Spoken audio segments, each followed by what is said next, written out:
Dear students, welcome back to my YouTube channel Kusum biology. कल अपन ने डिस्कस किया था कि यहाँ तक ये जो सेल्स हैं अपने ब्लास्टोमियर के जीन्स का एक्सप्रेशन कैसे कर पाती हैं। ये इमिट करेंगी ग्रीन ग्लो को, और इन्होंने फॉर्मेशन कर दिया स्किन एपिथेलियल सेल्स का। कहाँ से कोई इमिटेट कर दिया ग्रीन ग्लो को, क्यों किया? क्योंकि इसको एक्सपोजर कर दिया गया है यूवी लाइट से। अब अपन दूसरा रीजन देखें। ये तो अपनी फर्स्ट मैकेनिज्म थी चेकिंग करने की। दूसरा क्या किया जाता है?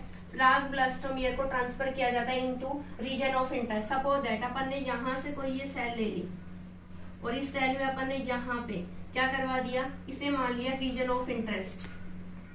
अब जैसे ही अपन इस सेल को यहाँ रीजन ऑफ इंटरेस्ट फॉर्म करेंगे तो ये सेल भी क्या करेंगी, ये सेल भी सेम वैसे जीएफपी जीन को एक्सपोज करेंगी, उसके बाद ग्रीन फ्लोरोसेंट को करेंगी और लास्ट में टैडपोल लार्वा बनाएंगे। और अडल्ट फेज में इसकी भी स्किन एपिथेलियल सेल, क्योंकि टैडपोल लार्वा है, यहाँ जो फ्लोरोसेंट यहाँ डिपेंड कर रहा है वो उसकी आउटर लेयर के ऊपर डिपेंड कर रहा है। आउटर लेयर पर डिपेंड करने के कारण यहाँ पे अपन सबको पता है यहाँ एपिडर्मल लेयर होती है, मिड में मेसोडर्म और एंड में यहाँ इनर साइड में क्या रहती है उसकी एंडोडर्म लेयर। फ्रॉग की बात हो रही है, लार्वल फॉर्म में है। ऐसा जो ये इमिटेशन होता है वो पाया जाता है यहाँ पे ट्रांसजेनिक एनिमल्स के डीएनए के काइमेरा को बनाने के लिए। ये अपने पास फॉर एग्जांपल कंप्लीट होता है। ये सभी एम्ब्रियोज के अंदर अपन करवा सकते हैं।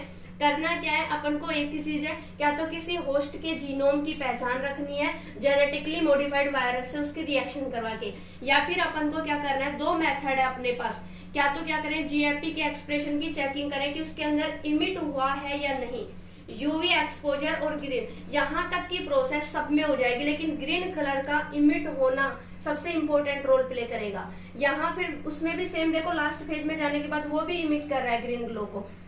रीजन ऑफ इंटरेस्ट पर करने के बाद इसकी क्या की जाती है, मार्किंग की जाती है। अब जैसे ही ये सेल फॉर्मेशन कर लेंगी तो वो वहां पे यहाँ जो एक्सप्रेशन का फॉर्मेशन होता है यहाँ पे क्या होंगी, नॉर्मल प्रोसीड किया जाएगा। जैसे अपन नॉर्मल डेवलपमेंट के लिए प्रोसीड कर रहे थे, सेम प्रोसेस होगी। इसको कुछ टाइम के लिए नॉर्मली प्रोसीड कर दिया जाएगा। जैसे ही प्रोसीड कर दिया जाएगा ये सेम एक्सपोजर की तरह अपना फंक्शन करने लग जाती है। तो ये था अपने पास एक्सप्रेशन। अब ये एक्सप्रेशन अपना कंप्लीट होता है यहाँ पे। ये अपन ने 5 टाइप्स कंप्लीट कर लिए। 5 टाइप्स में अपन ने क्या क्या देख लिया, देखो अपन ने नॉर्मल डायरेक्ट ऑब्जर्वेशन देखा था। डायरेक्ट ऑब्जर्वेशन के बाद में अपन ने वाइटल डाई का यूज लिया था, उसके बाद फ्लोरोसेंट डाई का यूज में लिया था, और कल अपन ने डिस्कस किया था मोजैक डेवलपमेंट, और आज अपन ने देख लिया ट्रांसजेनिक। तो सबसे इंपॉर्टेंट कौन सी हुई, टेक्निक। इसी टेक्निक को अपन यूज में लेंगे किसके लिए, to study chick embryo.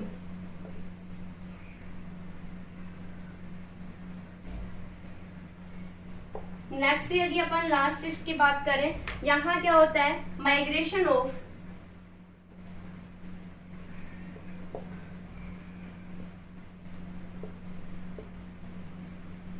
Neural crest cell.